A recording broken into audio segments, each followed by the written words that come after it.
व्यक्ति न तो करने वाला है न भोगने वाला, न वह कार्य करता है न उसका फल ही भोगता है। व्यक्ति पापी है। व्यक्ति पापी है ही नहीं, उससे पाप हो ही नहीं सकता। यह वेदांत की घोषणा है।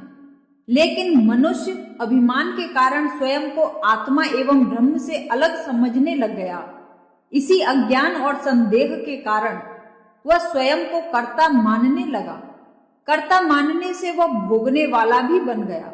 यही उसका पाप हो गया। जिस समय वह अपने को शरीर, मन और अहंकार से अलग केवल आत्मा रूप निश्चित कर लेता है, उसी पल वह न करने वाला रहता है और न भोगने वाला। न उससे कोई पाप होता है न पुण्य। आत्मज्ञान में उसकी समस्त मन की बुराइयां एकांत हो जाती हैं। इसका अभिमान ही नष्ट हो जाता है। मैं भाव ही समाप्त हो जाता है। फिर कौन करने वाला है और कौन भोगने वाला, ऐसा कहना कठिन हो जाता है। आत्मज्ञान की स्थिति में ऐसा होना संभव है, अन्यथा उसका कर्तापन एवं भोक्तापन रहेगा, जिसके कारण वह पाप पुण्य का अधिकारी भी होगा। मनुष्य में स्पृहा है, वासना है। स्पृहा के कारण उसे यह शरीर मिला है। यदि जगत में कुछ भोगने की, कुछ करने की इच्छा है ही नहीं, तो यह शरीर उसे मिलता ही नहीं। घड़े का निर्माण तभी होता है जब उसमें कुछ भरना हो। यदि भरने को कुछ नहीं है तो घड़े को बनाने की क्या आवश्यकता है। स्पृहा, वासना आदि चित्त के गुण हैं। स्पृहा एवं वासना के कारण ही इस नाशवान संसार का अस्तित्व है। इसी से व्यक्ति सारे निर्माणात्मक एवं विध्वंसात्मक कार्य करता है। जगत की जैसी भी स्थिति है वह स्पृहा के कारण हुई है, इसलिए स्पृहा ही संसार है। इसकी अनुपस्थिति में कुछ भी नहीं मिलता। स्पृहा के रहते व्यक्ति को शांति नहीं मिल सकती। जहां स्पृहा है वहीं दौड़ धूप है, संघर्ष है एवं समस्त निर्माण भी स्पृहा ही है। लेकिन आध्यात्मिक उपलब्धि स्पृहा से स्वतंत्र होने पर ही होती है। तभी व्यक्ति को आत्मज्ञान एवं शांति प्राप्त होती है। स्पृहा के रहते शांति की उम्मीद करना मृग मारीच के समान है, जो कभी भी प्राप्त नहीं हो सकती। यदि कोई स्पृहा यानी कि कोई कामना, स्पृहा यानी कि कोई भी इच्छा या कामना, यदि कोई स्पृहा युक्त मन वाला व्यक्ति कहता है कि मैं शांत हूं, मुझे शांति का अनुभव हो गया, तो वह ढोंग मात्र है। यदि शांति बनावटी है, वह शांति का नाटक कर रहा है। आधा घंटा ध्यान कर लिया, गायत्री की 10 माला का जाप कर लिया, किसी आश्रम में 1 घंटा बैठ गए और घोषणा करने लगे मुझे शांति प्राप्त हो गई है। यह शांति नहीं, मात्र धोखा है।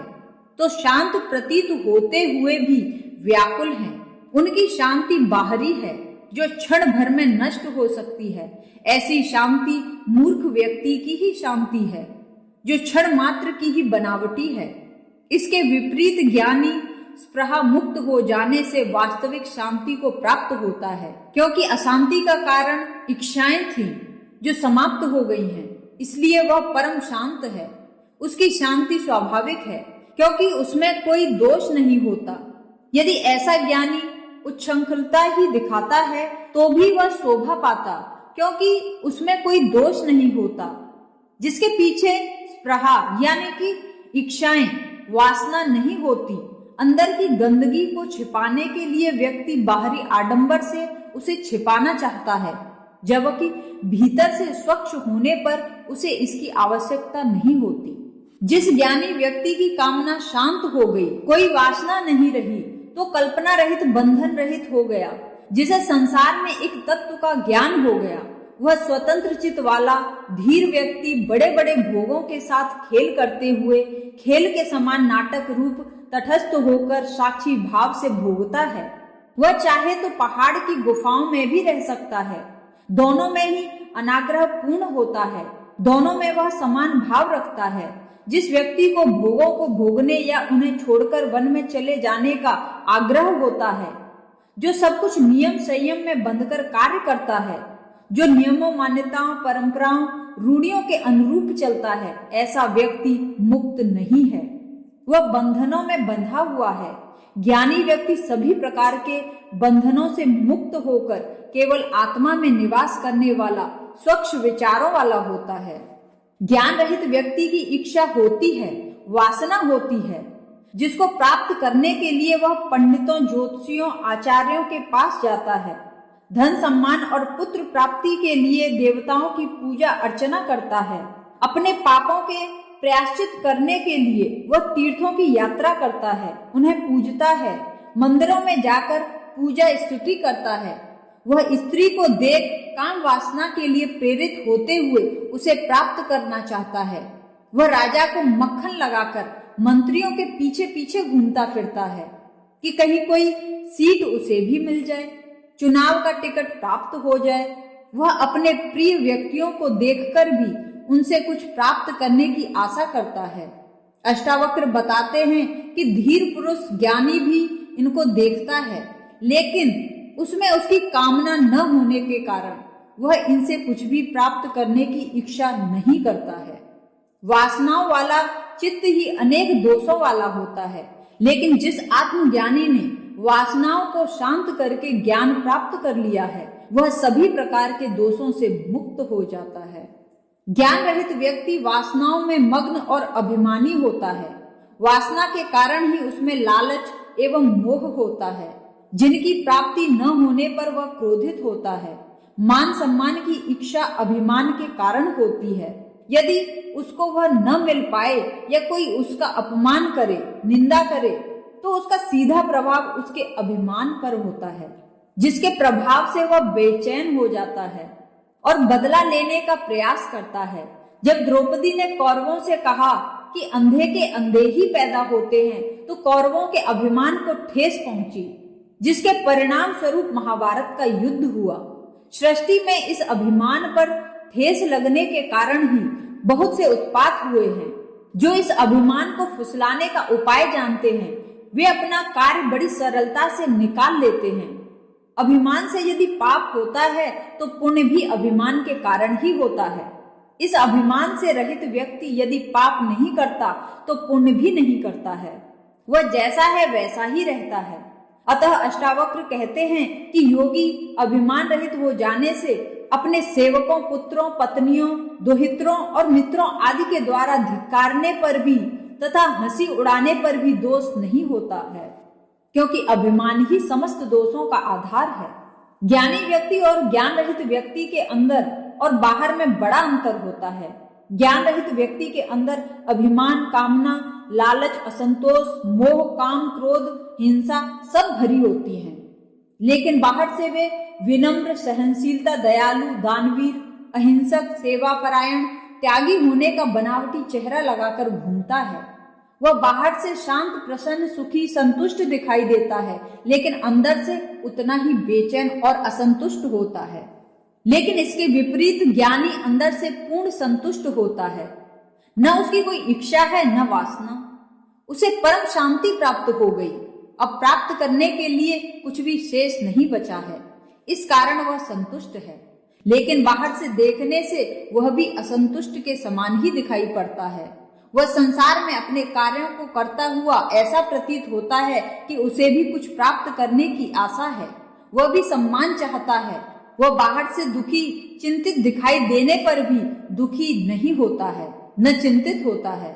ज्ञानी व्यक्ति की ऐसी अवस्था ही आश्चर्यजनक है। ज्ञान रहित व्यक्ति उसके बाहरी कार्यों को ही देख सकता है, उसके अंदर की अवस्था को तो उसके समान ज्ञानी ही जान सकता है। अष्टावक्र कहते हैं कि यह कर्तव्य ही सृष्टि है।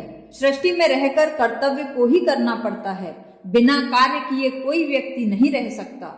यह सृष्टि जैसी भी है, वह सब कर्तव्य का ही फल है। जो करने योग्य है वह ज्ञानी व्यक्ति भी करता है, लेकिन उसमें कर्तव्य के प्रति मग्नता नहीं होती है, जैसे कि ज्ञान रहित व्यक्ति की नहीं होती है। सांसारिक प्राणी सही गलत, शुभ अशुभ, निंदा प्रशंसा आदि को सोचते हुए कर्तव्य करता है। उसमें संकल्प होता है, अभिमान होता है, इसलिए उसका उसे परिणाम भी भोगना पड़ता है। कर्तव्य की गति स्वर्ग तक की है।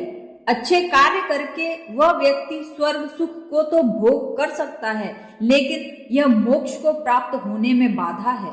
भगवान कृष्ण ने अर्जुन को यही कहा कि तू क्षत्रिय है, युद्ध करना तेरा धर्म है।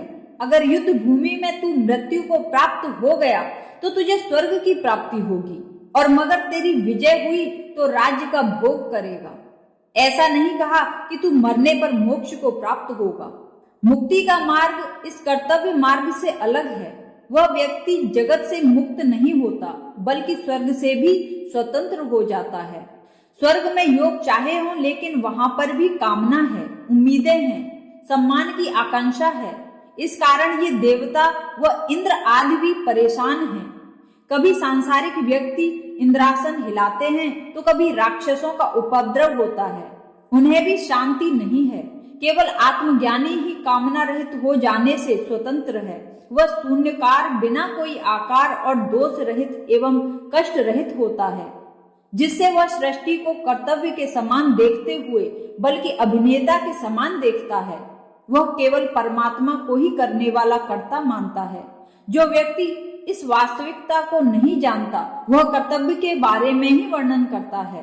कर्तव्य, संकल्प, मनोबल, महत्वाकांक्षा, संघर्ष, विजय, दौड़ धूप, ये सारे गुण सांसारिक व्यक्ति के हैं। उपयुक्त सूत्र का यह अर्थ बिल्कुल नहीं है कि ज्ञानी व्यक्ति कर्म नहीं करता, वह आलसी, कार्य न करने वाला हो जाता है, मठों, मंदिरों और एकांत स्थान पर जाकर बैठ जाता है, व्यक्तियों से दान दक्षिणा, भेंट पूजा लेता है, उनसे पैर दबाता है और कार्य से मुख को मोड़ लेता है, बल्कि वह सच्चा कर्तव्यनिष्ठ होकर फल की कामना किए बिना ही कार्य करता है। यही कार्य की सौंदर्यता है। गीता में कहा है, योग से ही कर्म में कुशलता आती है। धन के लिए कार्य करने वाले और स्वार्थ सुख के लिए कार्य करने वाले कला, संगीत, साहित्य और अन्य कार्यों में कितने कुशल होते हैं, यह वर्तमान समय में समाज में स्पष्ट रूप से देखा जा सकता है। अष्टावक्र इनमें ज्ञानी और ज्ञान रहित व्यक्ति के कार्यों का अंतर बताते हुए स्पष्ट करते हैं कि ज्ञान रहित व्यक्ति इस तत्व बोध को सुनकर कार्य करना छोड़ दे तो उसे मुक्ति नहीं कहा जा सकता, उसे आलस्य ही कहा जाएगा। बाहर से कार्य छोड़ देने पर भी उसके अंदर तो संकल्प विकल्प उपस्थित रहते ही हैं। जब तक ये भाव शांत नहीं हो जाते तब तक मुक्ति नहीं है। इसके विपरीत ज्ञानी व्यक्ति के सभी भाव शांत हो चुके हैं, इसलिए वह सभी सांसारिक कार्यों को करते हुए भी व्याकुल नहीं रहता है। यही कार्य की कुशलता है जो योगी या ज्ञानी व्यक्ति को ही प्राप्त होती है। इसलिए जगत को त्यागना या कार्य न करना मुक्ति नहीं है। अज्ञान को समाप्त कर मन की शांत अवस्था को प्राप्त कर लेना ही मोक्ष है, जो आत्मबोध से ही संभव है। व्यक्ति जो भी व्यवहार करता है वह उसके मन में हो रही व्याकुलता का ही प्रतिरूपण है। अशांत मन वाला व्यक्ति बैठने, आने जाने, बोलने तथा भोजन करने में भी बेचैनी का ही अनुभव करेगा। उसके चित्त में चल रही अशांत कल्पनाओं के कारण वह सुख शांति के साथ न खा पी सकता है न सो सकता है। नींद उसे आती ही नहीं, वह शांति के साथ बैठ भी नहीं सकता। बैठे बैठे ही हाथ पैरों को हिलाना, खाना खाते हुए और बातों में ध्यान का जाना, चलते हुए इधर उधर देखना, पैर पटक कर चलना, बोलते समय विचारों का तालमेल न होना आदि अशांति के ही लक्षण हैं। व्यक्ति के बाहरी आचरण से, उसके नेत्र और चेहरे के भावों से ही उसके मन में चल रही हलचल को जाना जा सकता है। ऐसा व्यक्ति सुखी नहीं कहा जा सकता। अष्टावक्र बताते हैं कि व्यक्ति अंदर से शांत चित्त वाला है, वही आते जाते, खाते पीते, उठते बैठते सुख की अनुभूति करता है। अशांत मन वाला व्यक्ति व्यवहार में भी सुख की अनुभूति नहीं करता। ज्ञानी और ज्ञान रहित व्यक्ति दोनों ही सृष्टि में रहते हुए सभी प्रकार के कार्य और व्यवहार करते हैं, लेकिन ज्ञान रहित व्यक्ति के सभी कार्य तथा व्यवहार अभिमान, कामनाएं और आशाओं के कारण होते हैं, जिनसे वह कष्ट को ही प्राप्त होता है।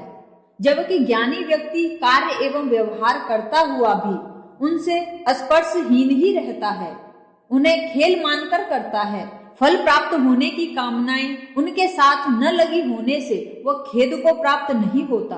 कर्म में ही उसका आनंद जुड़ा रहता है। जबकि ज्ञान रहित व्यक्ति का आनंद फल की इच्छा में जुड़ा हुआ रहता है। अष्टावक्र बताते हैं कि ऐसा ज्ञानी महासागर के समान शांत रूप होते हुए शोभायमान होता है एवं कष्ट रहित रहता है। ज्ञान रहित व्यक्ति में जितने भी आचरण हैं, उनका सबका पालन करते हुए भी वह कष्ट में ही रहता है, लेकिन ज्ञानी व्यक्ति साधारण व्यक्ति की भांति आचरण नहीं करता हुआ भी क्षोभ एवं कष्ट रहित होता है। अधिक व्यवहार कष्ट का ही कारण बनता है। अष्टावक्र प्रवृत्ति एवं निवृत्ति के स्वरूप को बताते हुए कहते हैं कि मूढ़ व्यक्ति चाहे सांसारिक पदार्थों को, घर बार, पत्नी बच्चों आदि का त्याग करके वन में चले जाने, वह चाहे हाथी घोड़े हीरे जवाहरात महल आदि का त्याग करके कोपीन धारण करके सन्यासी बन जाए, चाहे वो अपने केस कटवाकर लोचन कर ले, लेकिन जब तक उसके अंदर अज्ञान है, मूढ़ता है, अभिमान है, वासना है, प्रीति है, कुछ प्राप्त करने की इच्छा है, तब उसमें निवृत्ति नहीं, प्रवृत्ति ही है। उसने घर का त्याग करके आश्रम बना लिया, जगत से त्याग करके मोक्ष को अपना लिया, जगत की कामना छोड़ के स्वर्ग मोक्ष मुक्ति की नवीन कामना को ग्रहण कर लिया। इस कारण वह निवृत्त के समान दिखाई देता हुआ भी प्रवृत्त ही है। विश्व का उपद्रव छोड़कर आश्रम में नवीन उपद्रव शुरू कर दिया। विश्व में प्रतिष्ठा नहीं मिल सकी तो आश्रम के द्वारा सम्मान प्राप्त का समाधान बना लिया। इसलिए ऐसा व्यक्ति निवृत्त नहीं है। इसके विपरीत जिस ज्ञानी व्यक्ति में बालक, अभिमान इन सब के प्रति आस्था नहीं है, वह विश्व में प्रवृत्त रहते हुए भी निवृत्ति का फल प्राप्त कर लेता है। प्रवृत्ति एवं निवृत्ति की कसौटी विषय नहीं, अंदर की कामना है। इसी क्रम में अष्टावक्र बताते हैं कि परिग्रह का त्याग वैराग्य नहीं है, लेकिन मूढ़ व्यक्ति धन संपत्ति, घर परिवार, राज्य महल आदि परिग्रह के त्यागने को ही वैराग्य समझता है। वे किसी त्याग का मूल्यांकन परिग्रह से ही करते हैं, उसने कितना छोड़ा है। लेकिन यदि प्राप्त करने की इच्छा में कुछ छोड़ दिया जाता है तो न वह त्याग है न वैराग्य। 1000 रुपए प्राप्त करने की आशा में यदि कोई व्यक्ति 100 रुपए रिश्वत में दे देता है या 5 रुपए मंदिर में चढ़ा देता है या गरीबों को दान करता है, तो ऐसा कार्य न तो वह त्याग है न वैराग्य है, वह केवल स्वार्थ है, कामना एवं प्यास ही है। ज्यादा को प्राप्त करने के लिए थोड़े का त्याग तो मूर्ख व्यक्ति भी कर देता है तथा अधिकांश मूढ़ व्यक्ति ही ऐसा कार्य करते हैं। सोने को दूना करने के लालच में बहुत से व्यक्ति स्वर्ण आभूषणों का त्याग कर देते हैं, वह मूर्खता ही है, त्याग और वैराग्य नहीं। राग और वैराग्य दोनों ही अज्ञान है। इसके विपरीत जो ज्ञानी व्यक्ति आत्मा में वास करने वाला है, उसकी समस्त सांसारिक इच्छाएं छूट जाती हैं। वह विश्व, उसकी संपत्ति, सुख आदि को तुच्छ नष्ट होने वाला और क्षण भंगुर मानता हुआ उनका त्याग कर देता है। वह न रागी है न विरागी, उसे कुछ भी छोड़ना नहीं पड़ता, न वह परिग्रह को ही पाप समझता है। वह स्वाभाविक रूप में सुख पूर्वक रहता है। धन संपत्ति का होना सांसारिक होने का लक्षण नहीं है, न उसका त्याग कर देना ही वैराग्य होने का लक्षण है। यह मूर्खों की दृष्टि है, ज्ञानी व्यक्ति की नहीं। राग और विराग दोनों वासना के कारण होते हैं। वह वासना के रहते न ज्ञान है न मुक्ति। इसी क्रम में अष्टावक्र आगे बताते हैं कि मूढ़ पुरुष की दृष्टि सदा भावना और अभावना में ही लगी रहती है। वह हर क्षण इसी चिंता में लगा रहता है कि कितना मेरे पास है, कितने की कमी है, जिसे प्राप्त करना है, किस प्रकार इस कमी को पूरा किया जा सकता है, किस छल प्रपंच झूठ से, चतुराई से, बेईमानी से इसकी पूर्ति की जा सकती है, जो उसकी रक्षा, उसका प्रयोग किस प्रकार किया जा सकता है। उसका सारा विवेक, सारी चेतना इसी कर्म और पूर्ति के घेरे में ही केंद्रित रहती है। इससे आगे के बारे में वह कुछ नहीं सोच पाता। वह चरखी और बैल बनकर वहीं चक्कर काटता रहता है, जो कभी अपने लक्ष्य तक पहुंच ही नहीं पाता। वह आनंद पूर्वक इसका सेवन कर सकता है और न ही इसका त्याग कर सकता है। उसकी स्थिति सांप और छछूंदर के समान हो जाती है। लेकिन आत्मज्ञानी की दृष्टि इन दोनों से ही स्वतंत्र रहती है। वह न तो इसकी चिंता करता है, न उसके पास कितना है और कितने की आवश्यकता है। दोनों से नजर हटाकर जो है उसी में संतुष्ट रहता है, क्योंकि इस कमी और पूर्ति का विचार ही इच्छा के कारण आता है। ज्ञानी कामना रहित हो जाने से इस सीमा से बाहर हो जाता है। वह भी भाव और अभाव युक्त रहता है, लेकिन उसकी नजर उन पर नहीं जाती है। कर्म बंधन नहीं है, बंधन कामना है। कर्म बंधन नहीं है, बंधन है प्रीति और अभिमान। ज्ञानी तथा ज्ञान रहित व्यक्ति दोनों ही कर्म तो करते हैं। ज्ञानी तथा अज्ञान रहित व्यक्ति दोनों ही कर्म तो करते हैं, करने ही पड़ते हैं, लेकिन दोनों की दृष्टि में अंतर होता है। ज्ञान रहित व्यक्ति के कर्म कर्तापन के भाव से होते हैं। उनमें प्रीति कामना होती है, फल मिलने की भी आशा होती है, जिससे वे बंधन का कारण बनते हैं। जबकि ज्ञानी व्यक्ति के कार्य स्वभाव स्वरूप होते हैं, बिना स्वार्थ वाले होते हैं। उनमें फल प्राप्ति की इच्छा नहीं रहती। वे बच्चों के खेल रूप होते हैं, अतः वे बंधन रहित हैं। ज्ञानी व्यक्ति के जुड़े कार्य तो नष्ट हो जाते हैं। पहले कर्मों को वह भोग लेता है तथा इच्छा रहित होकर इस जन्म में जो कार्य करता है वे बंधन नहीं बनते, न उनका परिणाम ही भोगना पड़ता है। ज्ञानी को परम का सुख मिल जाता है, इसलिए वह कार्यों द्वारा प्राप्त तुच्छ सुख की कामना से रहित होकर कार्य करता है। उसके सारे कार्य स्वभाव से और परमात्मा की इच्छा से होते हैं। वह स्वयं को साधन बना देता है, स्वयं को कर्ता नहीं मानता। आत्मज्ञान में दो ही मुख्य रुकावटें हैं, शरीर और मन। ज्ञान रहित व्यक्ति की सारी क्रियाएं इन दोनों के द्वारा ही होती हैं। ज्ञानी इन दोनों से अलग तीसरी शक्ति को भी जान जाता है, जो इन सबको देखने वाला है। वही सारे कार्यों का आधार और ऊर्जा है, वही सत्य एवं शाश्वत है। अष्टावक्र बताते हैं, जिसने इस मन की कामनाओं को शांत कर लिया है, इस सबसे बड़ी बाधा को काट कर गया है, जो इस मन रूपी नदी से पार हो गया है, वही आत्मज्ञान रूपी सुख को प्राप्त कर सकता है। ऐसा आत्मज्ञानी धन्य है। मन के सभी विकारों से ऊपर उठकर जिसने उस एक आत्म तत्व की अनुभूति कर ली है, वह ज्ञानी इंद्रियों के सभी कार्यों को करता हुआ भी देखना, सुनना, स्पर्श करना, सूंघना आदि उसके सब कार्यों से एक रस रहता है। यह कार्य स्वभावतः एवं कामना रहित होते हैं। यह संसार मन का ही प्रतिबिंब है। जैसा मन है वैसा ही जगत दिखाई देता है। जगत में राग द्वेष, हानि लाभ, शोक खुश, सुख दुख जो भी दिखाई देता है सब मन का ही खेल है। इसके उस पार है चेतना, अस्तित्व, आत्मा, जो मन की वासनाएं शांत करने पर प्राप्त होती हैं।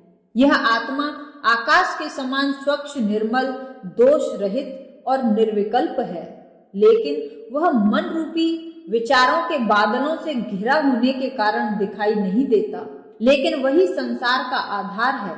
जिस ज्ञानी के मन से काम रूपी जाल टूट गया, उसका जगत विलीन हो गया, उसके संदेह नष्ट हो गए, वह सत्य को प्राप्त हो गया, वह साक्षी एवं देखने वाला हो गया, उसे वह सब प्राप्त हो गया जो कि उसका परम सुख था। ऐसे ज्ञानी व्यक्ति के लिए न कोई साधना रह जाती है, न साधन, न स्वर्ग, न मोक्ष, न आत्मा और न ही परमात्मा। जहां पहुंचना था पहुंच गया, छोटे को छोड़कर विशाल हो गया, स्वतंत्र हो गया। यही परम उपलब्धि थी जिसे प्राप्त कर लिया, बिना विकल्प वाला रह गया। यही शान की अंतिम स्थिति है। संन्यास है प्रारंभ और समाधि है अंत। जिस प्रकार विधि के अनुसार शिक्षा प्राप्त करने के लिए विद्यार्थी विद्यालय में प्रवेश लेता है, तो उसे विद्यालय में अनुशासन, समय की पाबंदी, नियमित अध्ययन, अच्छा आचरण आदि का पालन करना पड़ता है तथा उसे एक विशेष प्रकार के वस्त्र पहनने को भी कहा जाता है। इसी प्रकार अध्यात्म जगत में आत्मज्ञान प्राप्ति के जिज्ञासु व्यक्ति के विधि के अनुसार शिक्षा के लिए संन्यास शुरुआत है। और इसकी समाप्ति होती है समाधि में, जहाँ सन्यासी है आत्मज्ञान को प्राप्त कर स्वयं पूर्णानंद स्वरूप हो जाता है। सन्यास अवस्था में उसे विविध प्रकार के नियम, संयम एवं अनुशासन से गुजरना पड़ता है, लेकिन आत्मज्ञान हो जाने के बाद व्यक्ति को इनकी आवश्यकता नहीं होती। बाहरी नियम, संयम आदि शरीर और मन के नियंत्रण करने के लिए जरूरी है, लेकिन ज्ञान प्राप्ति के बाद ये स्वतः नियंत्रित हो जाते हैं। इन्हें दबाव पूर्वक रोकना नहीं पड़ता। समाधि की स्थिति में व्यक्ति निरंतर अपनी आत्मा में वास करता है, जो परम आनंद स्वरूप है। यही योगी की सहज समाधि है। कुछ हठ योगी श्वास रोकने का अभ्यास कई दिनों तक कर लेते हैं, जिससे वे जमीन के अंदर या बाहर श्वास रोककर कई दिनों तक रह जाते हैं, लेकिन ऐसा करने से भी उनका आत्म से संबंध नहीं होता। इसलिए यह समाधि भी बनावटी ही हो जाती है। ऐसी समाधि केवल दिखाने या प्रदर्शन करने के लिए ही है। आत्मज्ञान से इनका कोई नाता नहीं है। इसलिए अष्टावक्र कहते हैं कि जो व्यक्ति सरल समाधि को प्राप्त कर लगातार परम आनंद का सुख प्राप्त करते हुए उसमें वास करता है, वही ज्ञानी व्यक्ति जप को प्राप्त होता है। यही उसकी पराकाष्ठा है। इसी क्रम में अष्टावक्र बताते हैं कि जो व्यक्ति इस तत्व ज्ञान को उपलब्ध हो गया, उसे सब कुछ प्राप्त हो गया जिसे प्राप्त करना था। इसलिए वह भोग और मोक्ष दोनों के प्रति बिना इच्छा वाला हो गया तथा हमेशा और सब जगह राग रहित हो गया। इस अवस्था के बाद इसकी इच्छाएं, वासनाएं, राग, विराग आदि सभी प्रकार के मन के विकार पूर्ण समाप्त होकर एक ही आत्म तत्व में मिल जाते हैं। जिस आत्म तत्व से आरंभ हुआ था, उसी आत्म तत्व में इनका अंत हो जाता है। जीवन चक्र का यही आरंभ एवं यही अंत है। यही पूर्ण अवस्था है। जिस प्रकार इस मानसिक संसार का आरंभ और अंत इसी ब्रह्म तत्व से है, उसी प्रकार इस नाशवान संसार का आरंभ और अंत इसी ब्रह्म तत्व से है। दोनों ही प्रकार की क्रियाओं का यही मूल आधार है। अभिमान के कारण जिन विविधताओं का एहसास हो रहा है, उसका समापन होकर सर्वत्र एक तत्व की अनुभूति होना ही परम आनंद की उपलब्धि है। यही अध्यात्म की स्थिति है। इस सारे संसार में जो विविधताएं दिखाई देती हैं, वे सब रूप, रंग, गुण आदि के कारण हैं, जो संदेहवश अलग प्रतीत हो रही हैं।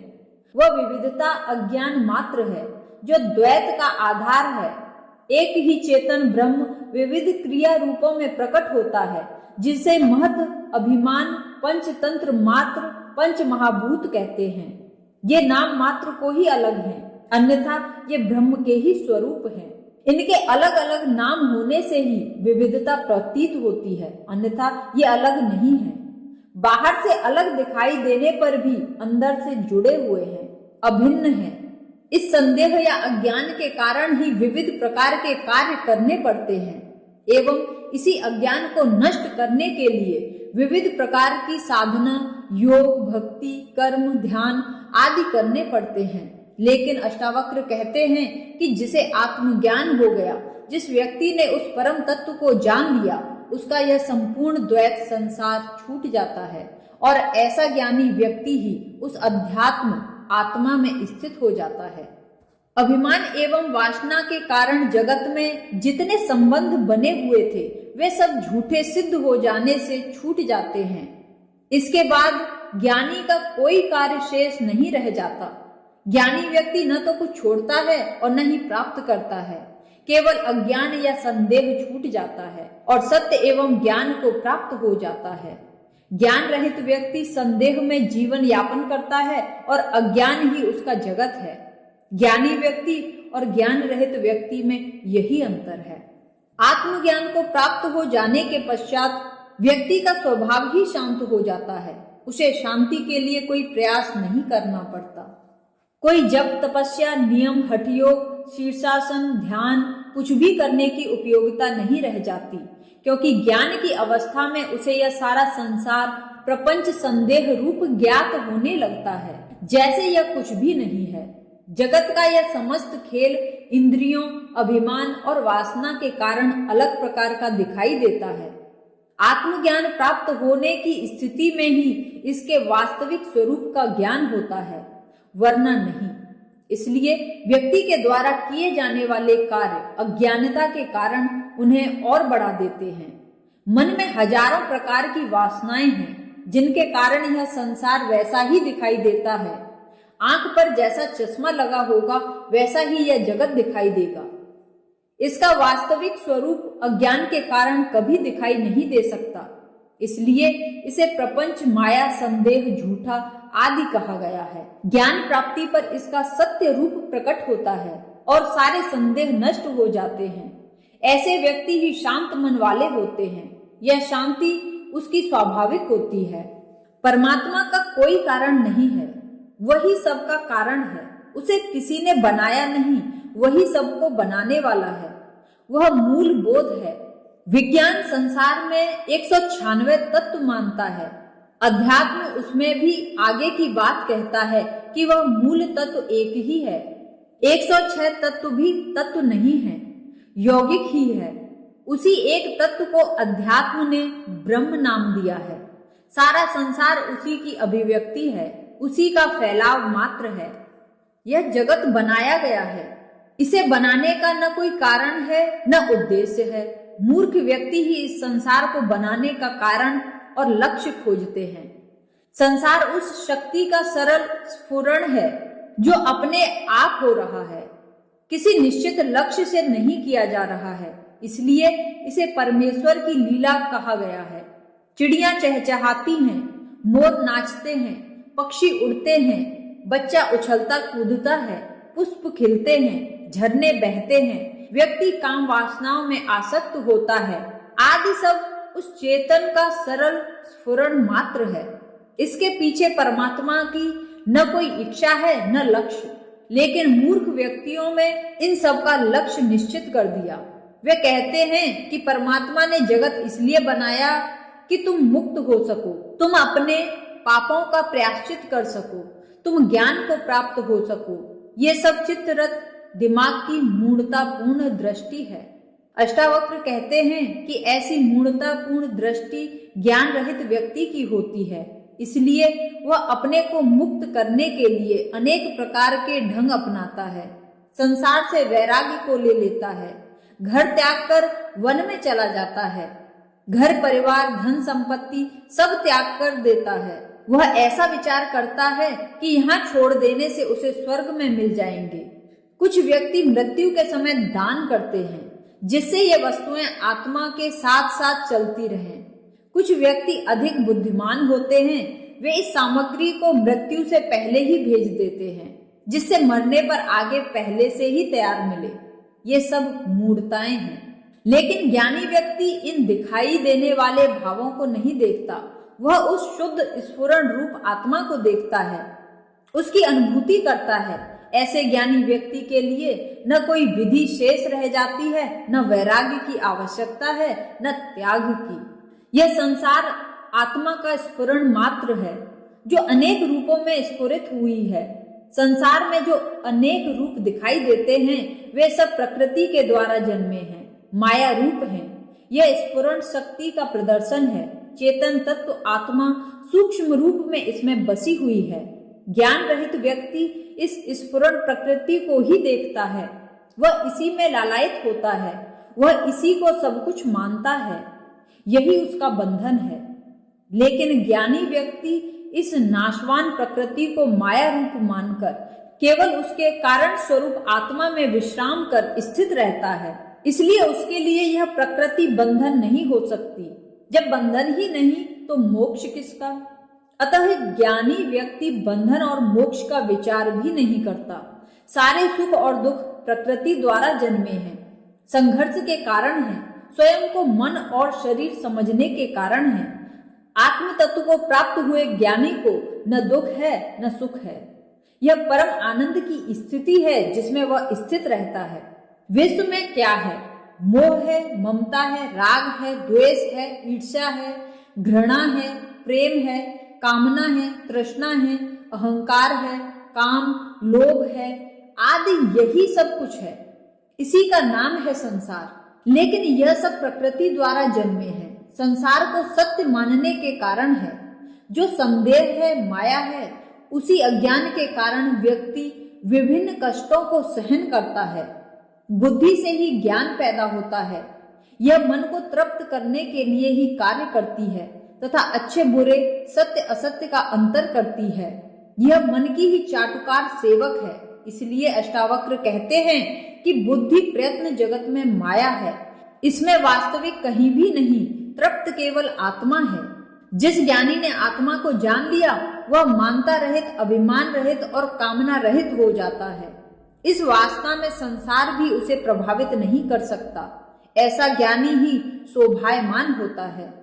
ज्ञान रहित व्यक्ति इस संसार में तुच्छ ममता, अभिमान और कामना में ही जीता है। इसलिए ऐसा तुच्छ विचार शोभा नहीं देता। ज्ञान रहित व्यक्तियों को बहुत सी मान्यताएं हैं, अनेक विचार और धारणाएं होती हैं। उनके भाव सत्य पर नहीं, दुराग्रह पर आधारित हैं। वे वास्तविकता को जानना नहीं चाहते, बल्कि जिसे वे मानते हैं उसी को वास्तविक सिद्ध करना चाहते हैं। इसी से बढ़ती है सांप्रदायिकता, विरोध, वैमनस्य, हिंसा, घृणा आदि। लेकिन ज्ञानी व्यक्ति इस सत्य को जानता है, वह दुराग्रही नहीं होता। इसलिए सभी ज्ञानी व्यक्ति एक ही मत को स्वीकार करते हैं। हिंदू, मुस्लिम, सिख, ईसाई, जैन, जितने भी धर्म हैं, उनका अंतर उनमें नहीं होता। ऐसी ज्ञानी व्यक्ति कहते हैं कि परमात्मा तुमसे अलग नहीं है। वह कहीं आकाश में बैठा हुआ अपना शासन नहीं कर रहा। न वह स्वर्ग में है, न मंदिर में, न मस्जिद में, न गिरजाघर में। वह बाहर भी नहीं है जो खोजने से मिल जाए। वह कोई पदार्थ भी नहीं है कि आंखों से दिखाई न दे। ऐसी समस्त धारणाएं मूर्खतापूर्ण हैं। इनका कोई औचित्य नहीं है। जिस व्यक्ति को आत्मज्ञान नहीं हुआ, जो मानसिक स्तर पर ऊपर नहीं उठ पाया है, वे ही ऐसी बातें करते हैं। लेकिन जिस व्यक्ति ने आत्मज्ञान का अनुभव कर लिया है, वे कहते हैं कि ये परमात्मा ऊर्जा का सागर है। सारा संसार इसी ऊर्जा की अभिव्यक्ति मात्र है। सब इसी ऊर्जा का खेल है। शरीरस्थ आत्मा वही ऊर्जा है जिसे परमात्मा कहा जाता है। इससे अलग कोई परमात्मा नहीं है। जिस ज्ञानी ने इस अविनाशी कष्ट रहित आत्मा को जान लिया, उसने सब कुछ प्राप्त कर लिया। उसके लिए विद्या, अविद्या, ज्ञान तथा विश्व, शरीर तथा अहंत, ममता आदि के लिए कोई स्थान नहीं है। ये सब अज्ञान के द्वारा जन्मे हैं, जो ज्ञान रहित व्यक्ति को ही प्रभावित करते हैं। ज्ञानी केवल आत्मा को जानने वाला होता है, जिससे अज्ञान जनित ये सारे संदेह समाप्त हो जाते हैं। व्यक्ति के सभी कर्म, व्यवहार और आचरण मन की कामनाओं का प्रतिरूप मात्र हैं। जैसी मन की आदतें होंगी, जैसा उसका मन होगा, वैसे ही उसके कार्य और व्यवहार होंगे। आचरण एवं कर्म परिवर्तित होने से मन नहीं बदलता। पतंजलि कहते हैं कि चित्त की वृत्तियों का निरोध ही योग है। लेकिन अष्टावक्र कहते हैं कि इस नियंत्रण के लिए जो कार्य किए जाते हैं, उनसे मन पर नियंत्रण नहीं होता, बल्कि वे कर्म चित्त की व्याकुलता को और बढ़ा देते हैं। क्योंकि प्रयासों से किए गए नियंत्रण के कार्यों में वासना, कामना जुड़ी होती है। फिर नियंत्रण कैसा? अतः मन के नियंत्रण के लिए किए गए सभी कार्यों का और आचरण का त्याग करना चाहिए। कर्म वासना से प्रेरित होते हैं, इस कारण ये भी बंधन बन जाते हैं। अष्टावक्र का सारा उपदेश यही है कि जो कुछ प्राप्त होगा वह ज्ञान से ही होगा, कर्म से नहीं। क्योंकि कार्य में अभिमान, वासना, फल की आकांक्षा होगी, जिससे मन पर नियंत्रण नहीं हो सकता। अतः सारे नियंत्रण के कार्य जैसे साधन और समाधि को भी छोड़ देना चाहिए, तभी उपलब्धि होगी।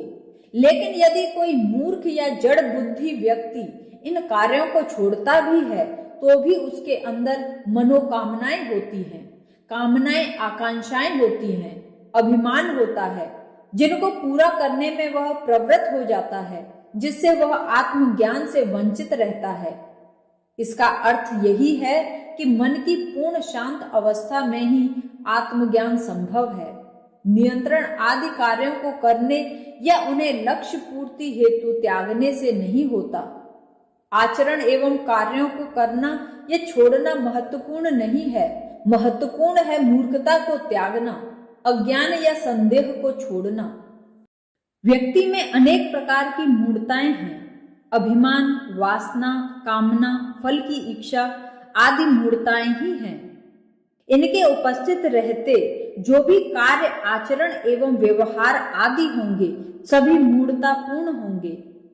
जनक कोमल चित्त वाले होने से अष्टावक्र का ज्ञान का उपदेश सुनकर ही उपलब्ध हो गए, लेकिन मंद बुद्धि वाले हैं, वे ऐसा तत्व ज्ञान सुनकर भी अंदर अभिमान, कामना, वासना, इच्छाओं आदि नहीं छोड़ते हैं, जिसके कारण वे भी आत्मज्ञान से वंचित नहीं रहते हैं। ऐसा मूढ़ बाहरी प्रयासों में निर्विकल्प चाहे हो जाए, चाहे वह ज्ञानी के समान सारे कार्य करने लग जाए, वासना, अभिमान, कामना आदि को त्यागने से सारे नाटक कर ले, तो भी वह मन में विषयों की कामना वाला होता है, क्योंकि मंद बुद्धि है। कम बुद्धि वाले आचरण को ग्रहण और त्याग से ही समझ सकते हैं, अंदर के गुण तत्व को वे नहीं समझ सकते, इसलिए वे कभी उपलब्ध नहीं हो सकते। कर्म तो ज्ञानी भी करता है व अज्ञानी भी, लेकिन दोनों के कार्य में बाहरी अंतर न होते हुए भी अंदर बड़ा अंतर होता है। ज्ञान के कार्य स्वभाव से होते हैं, लोक कल्याणकारी होते हैं, आवश्यक एवं नैमित्तिक कार्य होते हैं। वह कार्य को ईश्वर की इच्छा समझकर करता है। उनके पीछे वासना, फल की इच्छा, अभिमान आदि नहीं होते, जबकि ज्ञान रहित व्यक्ति के पीछे फल प्राप्ति की कामना रहती है, अभिमान रहता है। ज्ञान रहित व्यक्ति यदि लोक कल्याण की कार्य करता भी है तो उसके पीछे सम्मान प्राप्ति, यश प्राप्ति, स्वर्ग प्राप्ति आदि की कामनाएं रहती है। ज्ञान रहित व्यक्ति ऐसे कार्यों का अवसर खोजता रहता है कि कहीं उसे सेवा करने का मौका मिल जाए तो उसके लिए स्वर्ग के द्वार खुल जाएं। उसको लोकहित सेवा, समाज सेवा, दान, पुण्य, धर्म आदि दूसरों की चिंता नहीं है, चिंता मात्र स्वयं के स्वर्ग प्राप्ति की है, जिसके लिए वह अवसर की तलाश करता है। अष्टावक्र कहते हैं कि ज्ञान से कार्य समाप्त हो जाते हैं, फिर ज्ञानी व्यक्ति को कार्य करने की आवश्यकता नहीं होती। लेकिन ऐसा ज्ञानी भी लोक दृष्टि से कार्य करता है जो लोक हित में है। जिनको करना जरूरी है वह कर लेता है। वह स्वर्ग प्राप्ति के विचार से या फल की इच्छा से कोई कार्य नहीं करता, न ऐसे कार्यों को खोजता है जिसका फल मिले, न वो ऐसा ही कार्य करता है कि मैंने ऐसा किया है, क्योंकि उसमें अभिमान नहीं होता। यही कार्य की कुशलता है जिसे केवल ज्ञानी ही उपलब्ध होता है। चित्त में वृत्तियां हैं, वासनाएं हैं, कामनाएं हैं। अनेक जन्मों में जो कुछ मिला है उसका ही जुड़ा हुआ नाम चित्त है। बुद्धि इनको सत्य तथा असत्य में विभाजित करती है, सुख दुख, लाभ हानि, प्रेम घृणा, हिंसा अहिंसा, प्रकाश अंधकार, त्याग ग्रहण आदि को बांटती है, लेकिन वास्तव में अलग कुछ भी नहीं है। वहां सब एक है, एक ही सिक्के के दो पहलू के समान हैं। या तो दोनों ही रहेंगे या दोनों ही हटेंगे। एक को हटाने और दूसरे को बचाने का कोई उपाय नहीं है। यदि मृत्यु को हटा दिया जाए तो जन्म भी नहीं होगा। बेईमानी समाप्त कर दी जाए तो ईमानदारी भी समाप्त हो जाएगी। यदि घृणा हटा दी जाए तो प्रेम भी समाप्त हो जाएगा। यदि पापी व्यक्ति नहीं होंगे तो ये मंदिर, मस्जिद और गुरुद्वारे भी नहीं होंगे। ये सब एक दूसरे से जुड़े हैं। एक को हटाकर दूसरे को बचाया नहीं जा सकता। यदि रावण को हटा दिया जाए तो राम की कथा भी नहीं बनती। लेकिन नैतिक व्यक्ति दोनों में अंतर करता है। वह बुरे को हटाकर अच्छे को लाना चाहता है। वह अंधेरे को समाप्त करके उजाले को लाना चाहता है। इसके विपरीत धार्मिक व्यक्ति सब कुछ ईश्वर का जानकर दोनों को स्वीकार कर लेता है, जबकि ज्ञानी व्यक्ति उस एक आत्मा को जानकर सदा भय रहित और दोष रहित हो जाएगा। उसकी यह अंतर्दृष्टि ही समाप्त हो जाती है। वह प्रकाश, अंधकार, ग्रहण, त्याग आदि में कोई भी भेद नहीं जानता। जहां भय है वहीं निर्भयता होती है। जहां मूढ़ता है वहीं विवेकिता पैदा होती है।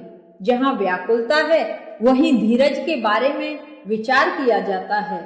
लेकिन ज्ञानी जिसने उस परम तत्व को जान लिया सदा उसी में मग्न रहता है।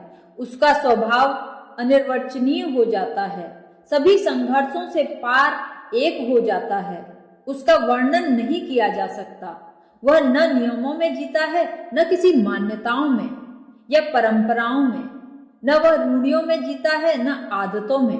उसके लिए यह बताना कठिन हो जाता है कि वह किस स्वभाव वाला है, क्योंकि वह स्वभाव रहित हो जाता है। वह अपना कोई स्वभाव, कोई आदत बनाता ही नहीं। वह आत्मा के अनुसार चलता है, जिसे सांसारिक व्यक्ति नहीं जान सकते। ज्ञान रहित व्यक्ति ही नियम, संयम, मर्यादा, अनुशासन, सिद्धांत, कर्तव्य, विवेक आदि के बंधनों में जीवन यापन करता है। ज्ञानी व्यक्ति पूर्ण स्वतंत्रता का उपयोग करता है। वह इन तुक्ष बंधनों से सदैव मुक्त रहकर व्यवहार करता है, जिससे पहचानना कठिन होता है। भारतीय मनीषियों ने इस अध्यात्म पर जितना चिंतन, मनन एवं खोज की है, उतनी कोई धर्म नहीं कर सका है। ईसाई, यहूदी एवं मुस्लिम धर्म स्वर्ग नर्क से आगे की बात नहीं कह सके। मुक्ति की उनकी कोई कल्पना भी नहीं है। इन्होंने ईश्वर को ही व्यक्ति मान लिया, आकाश में कहाँ बिठा दिया, जहां उसने 7 दिन में संसार का निर्माण कर दिया, वह वहीं से उसका संचालन कर रहा है। वह सजा भी देता है, इनाम भी देता है, स्वर्ग और नरक में भी अपनी इच्छा से भेज देता है। वह दयालु भी है, क्षमा भी कर देता है। महावीर ने ब्रह्म जैसी शक्ति को मानने से इनकार कर दिया एवं आत्माओं को भी अनेक मान लिया, जबकि यह अनेकता मन के तल तक ही दिखाई देती है। आत्मज्ञान मन के तल से आगे की स्थिति है, जहां पहुंचकर सभी विविधताएं समाप्त हो जाती हैं। मृत्यु के उपरांत केवल शरीर नष्ट होता है, बाकी सूक्ष्म शरीर, मन, चित्त, अभिमान आदि सभी लेकर वह जीवात्मा अपनी अगली यात्रा पर निकलती है। पुनः जन्म से पहले वह जीवात्मा एक निश्चित अवधि तक अंतराल में भटकती रहती है। वहां अपने अभिमान एवं वासना आदि के कारण सुख दुख की अनुभूति करती है। सरल आत्माएं सुख एवं दुष्ट आत्माएं कष्ट का अनुभव करती हैं। यही उनका स्वर्ग और नर्क है। यह स्वर्ग और नर्क चित्त की दशाएं हैं, जो प्राथमिक चरण है। मुक्ति इनसे पार की स्थिति है। योग केवल आत्मा को ही मानता है। अष्टावक्र कहते हैं कि यह संसार भ्रम है। स्वर्ग, नर्क, जीवन, मुक्ति सभी ब्रह्म है, जो अज्ञान के कारण, अभिमान एवं वासना के कारण प्रतीत होते हैं। अतः सभी झूठे हैं। स्वर्ग एवं नर्क भी वासना ही है। जब वासना एवं अभिमान समाप्त हो जाते हैं तो केवल आत्मा ही शेष रहती है और वही सत्य है। अन्य सभी भ्रांतियां हैं। वासना और अभिमान से मुक्त पुरुष ब्रह्म ही है। बीच की स्थिति स्वर्ग, नर्क आदि वासना का ही विस्तार है। यह कोई उपलब्धि नहीं है। संपूर्ण संसार का आरंभ और अंत यही ब्रह्म है। जीवात्मा का यही सर्वोच्च शिखर है, यही लक्ष्य है। द्वैतवादी धर्म ईश्वर को प्राणी से अलग मानता है, इसलिए यह प्रार्थना करता, उसकी कृपा की भीख मांगता है, उसकी सहायता मांगता है। वह ईश्वर को सर्वशक्तिमान, दयालु, कृपालु, नियंता, स्रष्टा, सहायक आदि मानता है तथा अपने आप को निर्बल, असक्त, अज्ञानी, पापी प्राणी मानता है। इसलिए वह निरंतर परमात्मा का कृपा प्रसाद खाने के लिए प्रार्थना करता है, लाभ के लिए प्रार्थना करता है, कष्ट निवारण करने हेतु, शत्रु विनाश हेतु प्रार्थना करता है, सुख शांति समृद्धि हेतु प्रार्थना करता है। लेकिन ज्ञानी अध्यात्मवादी है। वह सृष्टि से भिन्न, जीव से भिन्न किसी ईश्वर को नहीं मानता। शरीर में स्थित आत्मा ही उसका ईश्वर है, वही ब्रह्म है। जब वह उसे जान लेता है तो कहता है, मैं ही ब्रह्म हूँ, मेरे से अलग कोई ब्रह्म नहीं है। ऐसा ज्ञानी आत्मा के परमानंद सदैव निमग्न रहता है। उसके मन से तुच्छ वासनाएं, अभिमान आदि छूट जाते हैं तथा वह आत्मरूपी अमृत से पूर्ण हो जाने पर शांत एवं शीतल हो जाता है। उसे महान मिल जाता है। जिसके कारण वह न किसी तुच्छ लाभ के लिए प्रार्थना करता है, न हानि की चिंता ही करता है। वह सदा आत्मा में स्थित होकर श्रेष्ठ सुख का भोग करता है। जिसे विराट नहीं प्राप्त हुआ वही तुच्छ लाभ हानि की चिंता करता है। अंदर जो भरा है वही बाहर निकलता है। यदि अंदर प्रेम, दया, करुणा, अहिंसा, सहृदयता आदि गुण भरे हैं तो बाहर प्रशंसा, सहायता, सेवा, धन्यवाद, आशीर्वाद आदि के रूप में प्रकट होंगे।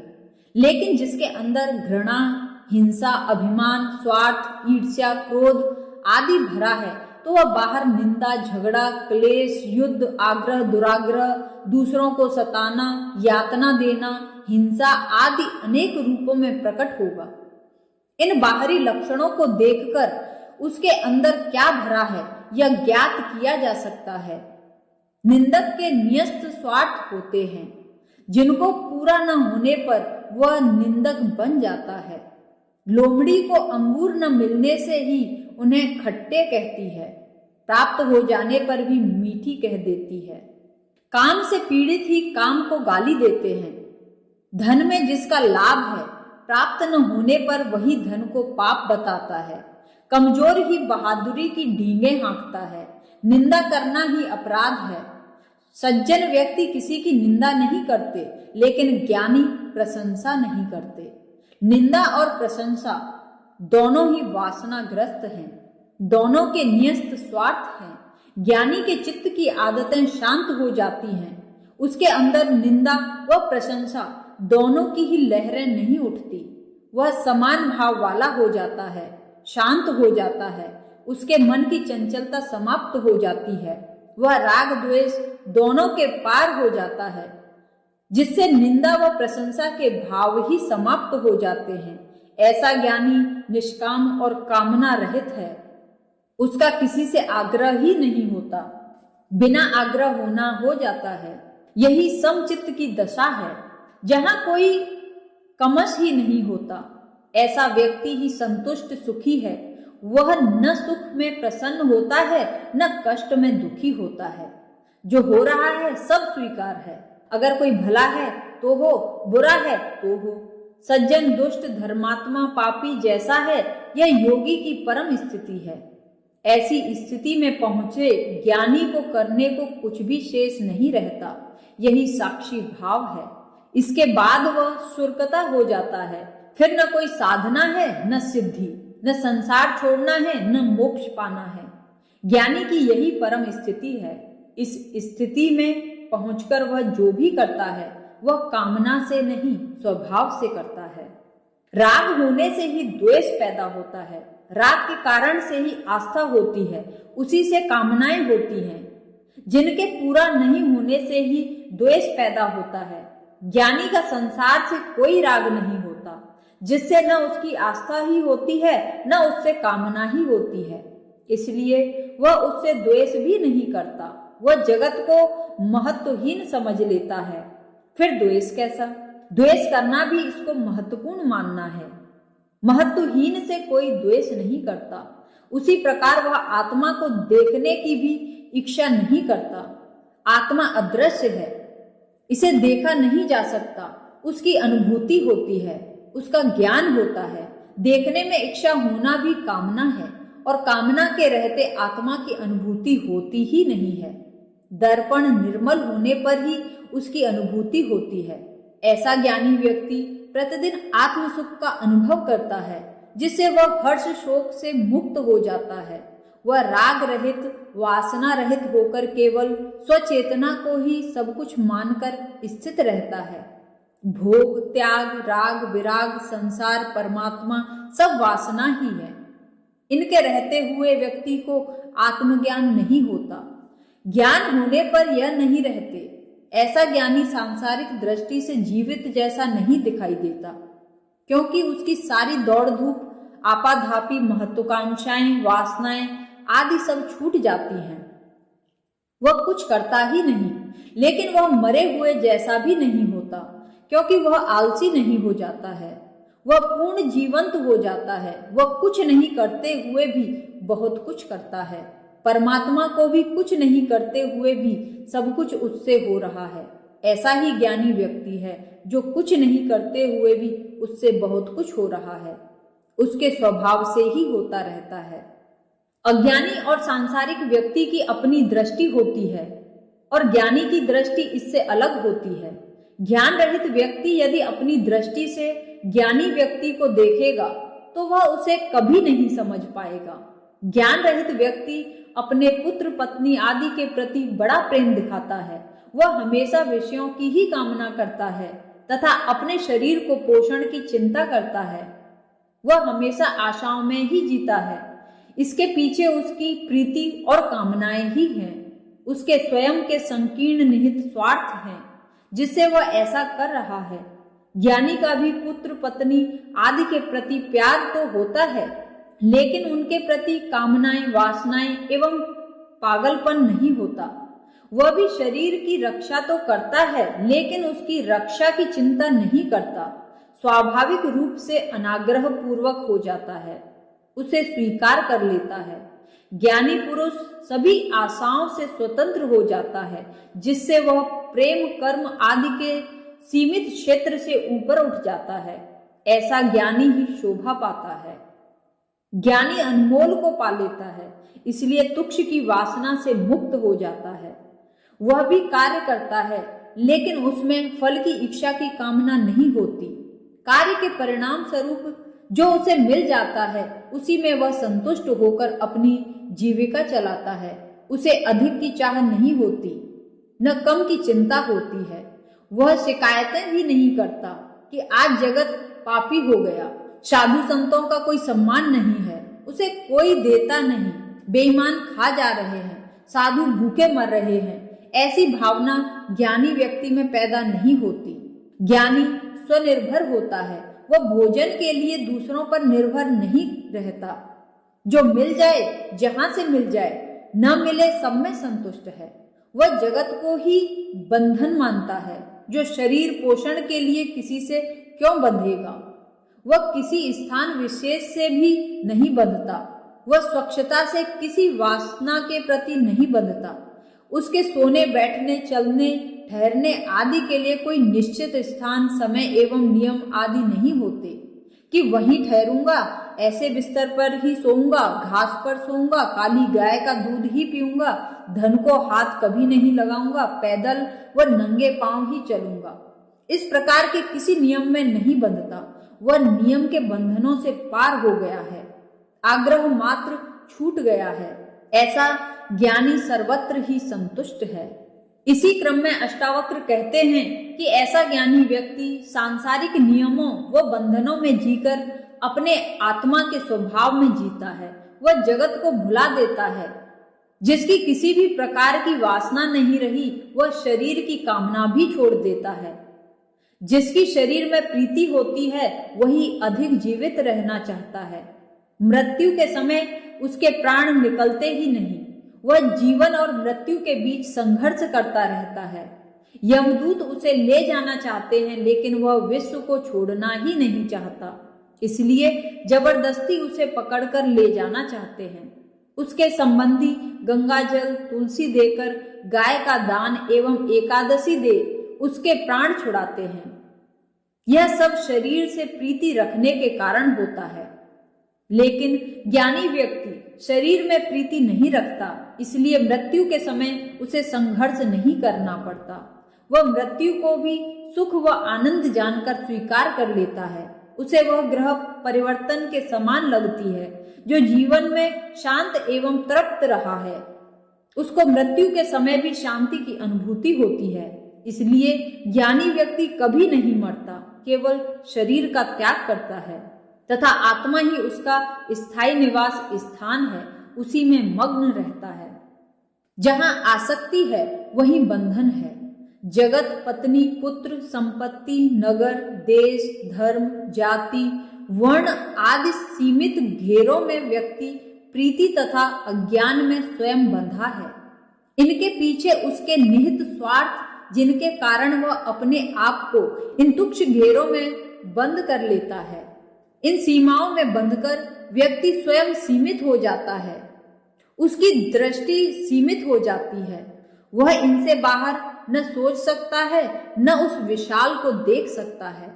वह पिंजड़े का पंछी बनकर अपने पिंजड़े में ही फड़फड़ाता रहता है एवं उसी में अपना शरीर त्याग देता है। वह स्वतंत्र होकर कभी उड़ान नहीं भर सकता। उसे कैसे ज्ञात हो सकता है कि संसार में इससे अलग भी कुछ सौंदर्यता है। इसी प्रकार सीमित मान्यताओं, विचारों, सिद्धांतों, नियमों आदि से बंधकर व्यक्ति छोटा हो जाता है, लेकिन अभिमान के कारण इसमें भी वह अपने को श्रेष्ठ समझता है। इसके विपरीत स्थिति ज्ञानी व्यक्ति की होती है।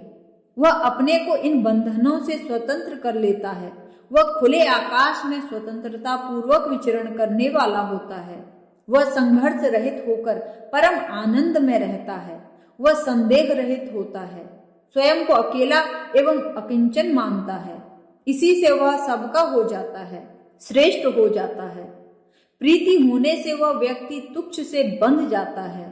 ज्ञानी प्रीति रहित होने से विशाल का सुख भोगता है। वह सभी भावों में रमण करता है। शरीर से बंधा हुआ ज्ञान रहित व्यक्ति शरीर के सुखों को भोग पाता है, लेकिन आत्मज्ञानी संसार के श्रेष्ठ भोगों को भोगता है। शरीर सुख तुच्छ है, आत्म सुख विशाल है, जिसमें रमण करने वाला व्यक्ति ही सब भावों में वास करता है। व्यक्ति रोगी है, वह बीमारी अंदर की है, जो दवा को पीने से ही दूर होगी, बाहर उसका लेप करने से कुछ नहीं होगा। शास्त्रों तथा उपदेशों से कुछ नहीं होगा। ये ग्रंथ और उपदेश डॉक्टर द्वारा लिखे गए प्रिस्क्रिप्शन से अधिक कुछ नहीं है।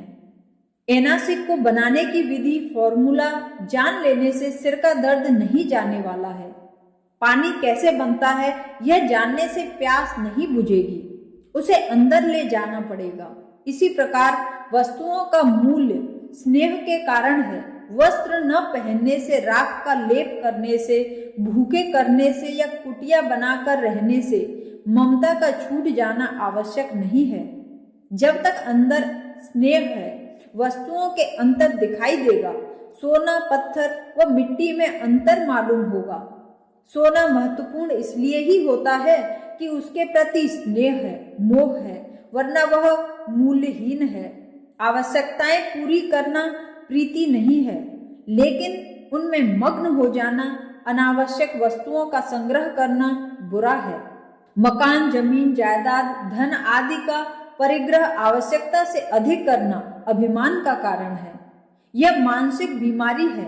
अपनी इज्जत, प्रतिष्ठा, सम्मान आदि का मापदंड वे वस्तुएं मानते हैं। स्वयं की श्रेष्ठता न होने से ही वे वस्तुओं द्वारा अपनी श्रेष्ठता दिखाना चाहते हैं। लेकिन ज्ञानी व्यक्ति स्वस्थ मन वाला होता है, उसमें मानसिक बीमारी नहीं होती। वह स्वस्थ इंद्रियों वाला होता है, उसकी हृदय ग्रंथि खुल जाती है, उसका रज तम धुलकर शुद्ध तत्व बन जाता है। वह ममता रहित, प्रीति रहित, संघर्ष रहित हो जाता है। अतः उसके लिए मिट्टी, पत्थर और सोने में अंतर नहीं दिखाई देता। ऐसा व्यक्ति प्रीति रहित ज्ञानी ही शोभित होता है। वासना से ही इच्छाओं का जन्म होता है तथा इच्छाएं अनंत हैं, वे कभी पूर्ण नहीं की जा सकती। ऐसा वासना युक्त व्यक्ति सब कुछ मिल जाने पर भी संतुष्ट नहीं होता। सिकंदर संसार विजय करके भी असंतुष्ट ही मरा। बड़े से बड़ा धनवान व्यक्ति भी असंतुष्ट ही मरते हैं। लेकिन जिस व्यक्ति की कामना समाप्त हो गई, वह जो कुछ भी है उसी में संतुष्ट रहता है, न हो तो भी तृप्त है। महात्मा बुद्ध राजकुमार होकर भी संतुष्ट नहीं थे, लेकिन ज्ञान प्राप्त हो जाने पर कामना रहित होकर तृप्त हो गए। जिस व्यक्ति में कामना है वह सदैव व्यवधानों में ही उलझा रहता है, उसको हल नहीं मिलता। जबकि ज्ञानी व्यक्ति वासना मुक्त हो जाने पर सब समस्याओं से मुक्त हो जाता है। जीवन के भटकाव, उलझन, संघर्ष, दौड़ धूप सबका हल मिल जाता है। वह शांत हो जाता है, पूर्ण तृप्त हो जाता है, सभी ग्रंथियां खुल जाती हैं। ऐसे ज्ञानी की तुलना किसी से नहीं की जा सकती। वह पूर्ण हो जाता है। तुक्ष को पकड़ने वाला उसी से बंध जाता है, वह कभी पूर्ण नहीं हो सकता। ज्ञानी तथा ज्ञान रहित व्यक्ति के जानने, देखने तथा बोलने में बड़ा भेद होता है। ज्ञान रहित व्यक्ति अभिमान तथा कामना से लिप्त होता है। वह अपने ही स्वार्थ के कारण अंधा हो जाता है, जिससे उसके जानने, देखने तथा बोलने में सीमितता होती है, उदारता नहीं होती। वह अभिमान के कारण जिसे नहीं जानता है उसके भी जानने का दावा करता है, जिसे वह नहीं देखता उसके भी देखने का दम भरता है। आत्मा और परमात्मा को न उसने जाना है और न देखा है, लेकिन उसकी वास्तविकता की रोज दुहाई देता है कि आत्मा है, परमात्मा है, पुनर्जन्म है, स्वर्ग नरक है। तुम परमात्मा को नहीं मानते, तुम नास्तिक हो, ज्ञान रहित हो, नरक जाओगे आदि लगातार कहता रहता है। मैं कुछ नहीं जानता, वह सब कुछ स्पष्ट प्रत्यक्ष देखता हुआ भी कहता है मैं कुछ नहीं जानता। वह बोलता भी है तो भी उसे उसमें दुराग्रह नहीं होता, क्योंकि वह अभिमान रहित है। ऐसे ज्ञानी की तुलना किसी से नहीं की जा सकती। जीवन एक त्रिवेणी है, जिसमें गंगा और यमुना तो प्रकट हैं, लेकिन तीसरी सरस्वती छुपी हुई है। जीवन में भी शरीर और मन तो प्रकट हैं, लेकिन चेतना रूपी आत्मा छिपी हुई है। ज्ञान रहित व्यक्ति शरीर और चित्त को ही जानता है, लेकिन ज्ञानी व्यक्ति चेतना को भी जान लेता है। जो मन के तल पर ही जीते हैं, उन्होंने संसार को दो भागों में बांट दिया है। इस विभाजन के कारण ही संसार में भेद दिखाई देता है, लेकिन ज्ञानी व्यक्ति उस छिपी हुई चेतना शक्ति रूपी आत्मा को भी जान लेते हैं, जिससे सारे अंतर समाप्त होकर एक तत्व का अनुभव हो जाता है। इसी को सत्य ज्ञान कहा गया है। अंतर केवल अज्ञान के कारण है। स्वर्ग नरक और मोक्ष, विश्व में परमात्मा और ब्रह्म, सुख दुख और आनंद, राग विराग और वीतराग, दुर्जन सज्जन और जीवन मुक्त, साधु असाधु और आदि में प्रथम दो शब्द मन की ही व्याख्या है। मन कामना युक्त है, विलासी है, स्वार्थी है। वह हमेशा अंतर ढूंढता है, अच्छे बुरे में अंतर करता है, लाभ हानि, जय पराजय, श्रेष्ठ निष्कृष्ट, शोभन अशोभन, राजा रंक, त्याग और ग्रहण, हिंसा अहिंसा आदि में अंतर करता है।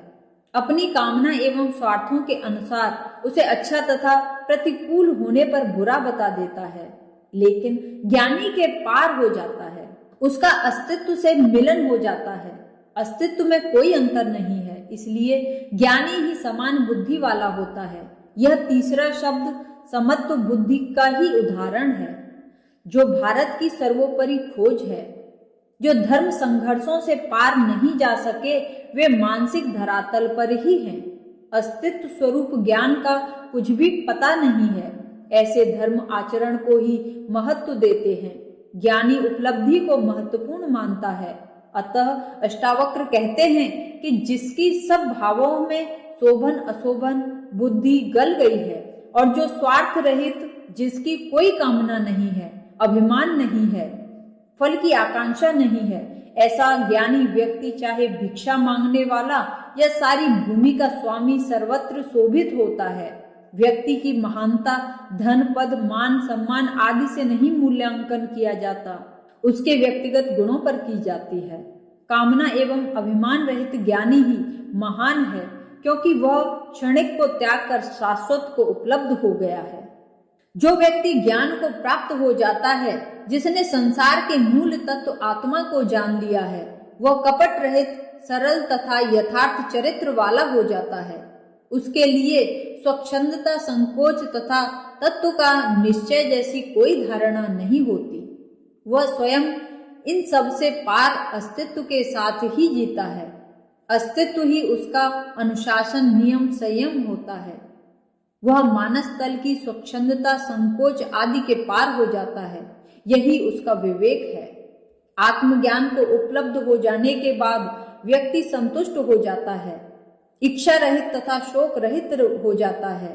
इस स्थिति में जो आराम करता हुआ ठहर जाता है, उसे आश्चर्यजनक अनुभव होते हैं, जो सांसारिक अनुभवों से सदैव अलग होते हैं, जिनका वर्णन नहीं हो सकता, क्योंकि सुनने वाला उस अवस्था को नहीं पहुंच सका है। उसे ये अनुभूति नहीं हुई, इसलिए उसे समझना कठिन है। ऐसे अनुभव प्रमाणों, तर्क वितर्क से भी सिद्धि नहीं किए जा सकते। जिस प्रकार 10 साल के बच्चे को रमण सुख नहीं समझाया जा सकता, किसी के कष्ट, दर्द, पीड़ा, जलन आदि को दूसरों को नहीं दिखाया जा सकता, अंधे को सफेद, लाल, हरा आदि रंगों का ज्ञान नहीं कराया जा सकता, इसलिए ज्ञानी व्यक्ति चुप्पी साध लेते हैं। आत्मज्ञान में बोध होता है, एक अनुभव होता है। इसमें पुरानी धारणाएं, मान्यताएं सब समाप्त हो जाती हैं। जिस प्रकार स्वप्न टूटने पर एक पल में सब कुछ परिवर्तित होकर नवीन सामने आ जाता है, उसी प्रकार आत्मज्ञान के क्षण में विश्व रूपी स्वप्न टूट जाता है एवं नए ही विश्व में उसका प्रवेश होता है, जिसे न उसने पहले कभी देखा है, न सुना है, न जाना है। इस अवस्था में गुरु का सानिध्य न हो तो वह पागल भी हो सकता है, उसका इलाज भी कुछ नहीं है, वह उसकी मस्ती में पागल हो जाता है। विश्व के लिए पागल होने की अपेक्षा तो ईश्वर के लिए पागल हो जाना उचित है। ऐसा पागलपन भी वरदान है। आत्मा का ज्ञान चित्त की विकार रहित और शून्य अवस्था में ही होता है, तभी आत्मा अपने पूर्ण प्रकाश में प्रकट होती है। ध्यान में विषय भोग नहीं होते, विषय होने पर ध्यान नहीं है, चिंतन मनन भी ध्यान नहीं है, ध्यान किया भी नहीं जाता, करने से ध्यान होता भी नहीं है, अक्रिय ही ध्यान है। अष्टावक्र का सारा सार इसी प्रक्रिया पर आधारित है। इसी से होता है ज्ञान, बोध, जागरण। इस अनुभव के बाद व्यक्ति स्वयं को आत्मस्वरूप अनुभव करता है। वह हिंदू, मुस्लिम, सिख, ईसाई नहीं रह जाता, वह ब्राह्मण, क्षत्रिय, वैश्य, शूद्र भी नहीं रह जाता। वह ब्रह्म को जान लेता है, इसलिए वह ब्राह्मण हो जाता है। ब्राह्मण उपलब्धि है, उसमें विनम्रता आ जाती है, अभिमान, कामना तृप्त हो जाती है, वह महान हो जाता है, पुराने का अंत हो जाता है, नवीन का जन्म होता है, इसलिए उसे द्विजन्मा कहा जाता है। शरीर को जन्म मां ने दिया है, आत्मा का जन्म गुरु के द्वारा हुआ है। वह शुद्ध को ब्राह्मण बना देता है, व्यक्ति को परमात्मा बना देता है, इसलिए गुरु का महत्व ईश्वर से भी अधिक है। ईश्वर ही गुरु रूप में प्रकट होता है, यही गुरु का महत्व है। कबीर ने कहा है, गुरु गोविंद दो खड़े काके लागू पाए, गुरु गोविंद दो खड़े काके लागू पाए, बलिहारी गुरु आपने गोविंद दियो बताए, कबीरा गोविंद दियो बताए। इस ज्ञान प्राप्ति की पाठशाला संन्यास है तथा उसका परिणाम है आत्मा का अनुभव। ज्ञानी व्यक्ति और ज्ञान रहित व्यक्ति दोनों ही सोते हैं, लेकिन जब ज्ञान रहित व्यक्ति स्वप्न की अवस्था में होता है तो स्वयं को भूल जाता है, वह स्वप्न में ही खो जाता है, एक दूसरे संसार में प्रवेश कर जाता है। उसे न संसार का ध्यान रहता है और न स्वयं का ही। लेकिन ज्ञानी की निद्रा सांसारिक से अलग है, वह स्वप्न में भी जागा रहता है। साक्षी भाव का प्रयोग करने पर वह संभव है। स्वप्न में भी उसे ध्यान रहता है कि वह सोया हुआ है और स्वप्न देख रहा है। इसी प्रकार सुषुप्ति में भी व्यक्ति जागा हुआ रहता है। सुषुप्ति में जीव का संबंध आत्मा से होता है, जिसके कारण उसे आत्मा का सुख प्राप्त होता है। योगी ही जगा हुआ होने से इसका अनुभव करता है। इसी प्रकार जागने के समय में भी वह सदैव आत्मा में मग्न रहने के कारण बाहरी वस्तुओं से प्रभावित नहीं होता। वह जागते हुए स्वप्न में एवं सुषुप्ति में दोनों अवस्थाओं में आत्मा का ही अनुभव करता है। ऐसा ज्ञानी ही सर्वदा संतुष्ट है। ज्ञानी व्यक्ति भी चिंता युक्त तो होता है, लेकिन चिंतित नहीं होता, दुखी नहीं होता। वह इंद्रियों के होते हुए भी इंद्रियां अपना अपना कार्य करती रहती हैं, खाना पीना, सूंघना, सुनना, स्वाद लेना, स्पर्श करना, देखना सब यथावत होता है, लेकिन ज्ञानी की वासना न होने के कारण वह उनमें मग्न नहीं होता, उनसे प्रभावित नहीं होता। वह इंद्रियों का उपयोग आवश्यकता पड़ने पर ही करता है, कामना के कारण ही नहीं करेगा। ज्ञानी व्यक्ति बुद्धि का उपयोग भी करेगा, लेकिन वह जैसा चाहेगा वैसा ही प्रयोग करेगा। वह बुद्धि का स्वामी होगा, बुद्धि उसकी स्वामी नहीं होगी। ज्ञानी व्यक्ति आवश्यकता पड़ने पर अभिमान का भी उपयोग करेगा, विनम्रता का भी उपयोग करेगा। ज्ञानी संसार के नियमों में न तो रुकावट बनते हैं न सहयोग करते हैं, जैसा होता है उसे ईश्वरीय जानकर ही करते हैं। ज्ञानी व्यक्ति की स्थिति संघर्षों से पार की होती है, वह समस्त बुद्धि वाला होता है, वह सदा एक रस रहता है, घड़ी के पेंडुलम के समान एक अति से दूसरी अति को स्पर्श नहीं करता। बुद्ध ने भी यही कहा है कि वीणा के तार न अधिक ढीले हों न अधिक कसे हुए हों, तभी संगीत उत्पन्न होता है। ज्ञान रहित व्यक्ति ही इन अंतियों में भटकते हैं। ज्ञान अति में समत्व नहीं है, एक रस्ता में है। अभिमानी अतियों में आनंद लेता है, ज्ञानी व्यक्ति उस नट के समान है जो अतियों के बीच संतुलन रखता हुआ एक ही रस्सी पर ध्यान केंद्रित करते हुए चलता है। इसलिए कहा है कि धर्म तलवार की धार पर चलने के समान है। थोड़ा सा भी ध्यान भटका तो साधना व्यर्थ हो जाती है। अतः अष्टावक्र कहते हैं कि ज्ञानी न सुखी है न दुखी, न संगी है और न अकेला, न जिज्ञासु है न स्वतंत्र है। वह ऐसा भी नहीं मानता कि मैं कुछ हूँ, नगण्य हूँ, उपेक्षित हूँ, न ऐसा मानता हूँ कि मैं ही सब कुछ हूँ। मैं परम ज्ञानी हूँ, मध्यम हूँ, औरों से ऊपर हूँ। वह सदा समानता में स्थित रहता है, जो है उसी में संतुष्ट है। जो ज्ञानी आत्मज्ञान के कारण सम स्थिति को प्राप्त हो गया है, वह कष्टों को भी सहन कर लेता है, उनसे विक्षिप्त नहीं होता। वह समाधि में रहने वाला है, लेकिन समाधि वाला नहीं है।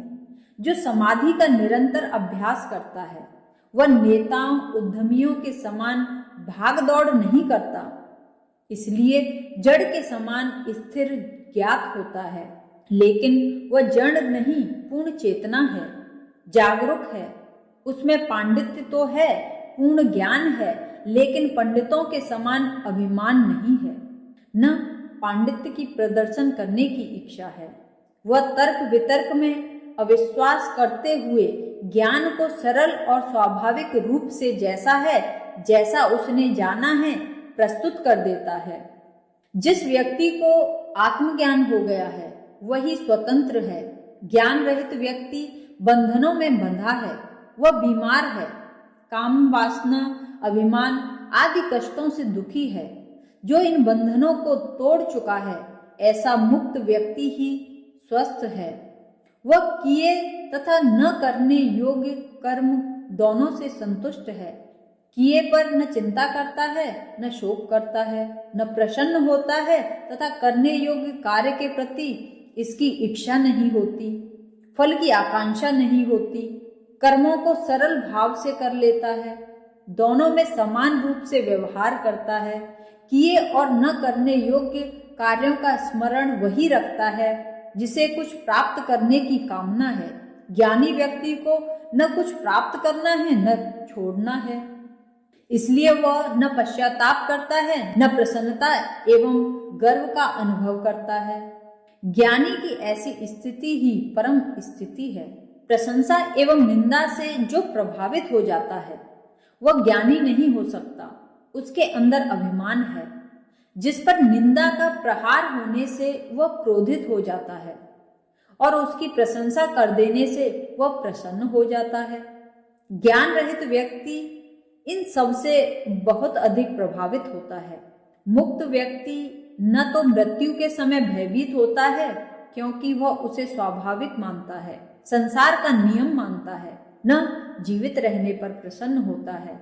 ये सब मन की लहरें हैं। कष्ट हैं जिनसे वह प्रभावित रहता है। ऐसा ज्ञानी ही मुक्त है। ज्ञानी आत्मा में जीता है जो नित्य है, अमृत है। उसकी मृत्यु होती ही नहीं है। शरीर में जीने वाले अज्ञानी की ही मृत्यु होती है। वही मृत्यु से भयभीत होता है। भाग दौड़ वही व्यक्ति करता है जिसे कुछ प्राप्त करना है, जिसके अंदर कामना एवं असंतोष रूपी प्यास है। यह वासना चाहे संसार की हो या मोक्ष की, कामना ही है। जिस ज्ञानी व्यक्ति ने उस परम तत्व को जान लिया, जिसे आत्मा का अनुभव हो गया, जो परम को प्राप्त हो गया, जो स्वतंत्र हो गया, उसकी सारी भागदौड़ समाप्त हो जाती है। उसकी सारी इच्छाएं, आकांक्षाएं समाप्त हो जाती हैं। उसे संसार में एक तत्व का अनुभव हो जाता है। उसमें समान भाव पैदा हो जाता है। ऐसा ज्ञानी व्यक्ति ही शांत स्वभाव वाला हो जाता है। वह सभी स्थानों पर तथा सभी अवस्थाओं में समान भाव से स्थित रहता है, चाहे वो शहर हो या गांव या वन, भीड़ भाड़ वाला स्थान हो या फिर सुनसान स्थान, महल में रहे या झोंपड़ी में, कोई प्रभाव नहीं पड़ता। ज्ञान रहित व्यक्ति चुनाव करता है कि ऐसा स्थान पर ही रहूंगा, ऐसा भोजन करूंगा, भिक्षा मांगकर ही पेट भरूंगा, ऐसे ही कपड़े पहनूंगा या नग्न ही रहूंगा। लेकिन ज्ञानी व्यक्ति चुनाव रहित होता है, जो है उसी में संतुष्ट है। वह साधन मात्र है। यही जीवन युक्त की परम स्थिति है। श्री अष्टावक्र महागीता 18वां अध्याय समाप्त हुआ।